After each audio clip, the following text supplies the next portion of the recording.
ఒకసారి నీతో పర్సనల్గా మాట్లాడాలి. సరే నువ్వు వెళ్ళే వస్తాను. ఎరా ఇప్పుడు బానే ఉందా నీకు? ఏదో మాట్లాడాలన్నావు. మన ఇద్దరి మధ్యన ఉన్నది ఫ్రెండ్షిప్పే కదా, లవ్ కాదు కదా.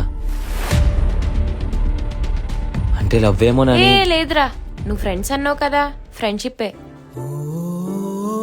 ఇంకేమైనా మాట్లాడాలా? లేదు, నువ్వు క్లాస్కి వెళ్ళిపో. సరేరా. ఏంటే నువ్వు చెప్పేది నిజమా? వాడు సడన్ గా అడిగేసరికి నేను ఫ్రెండ్షిప్ అని చెప్పేశాను రా. ఫ్రెండ్షిపే కదా. లేదురా, వాడంటే నాకు ఇష్టం. మరి విషయం అక్కడే చెప్తే అయిపోయింది కదే. వాడితో ఫ్రెండ్షిప్ కి ఎన్నాళ్ళు పట్టిందిరా. ఇప్పుడు పొరపాటున లవ్ అంటే ఆ మెంట్లోడు ఎక్కడ మాట్లాడటం మానేస్తాడని భయం వేసిందిరా.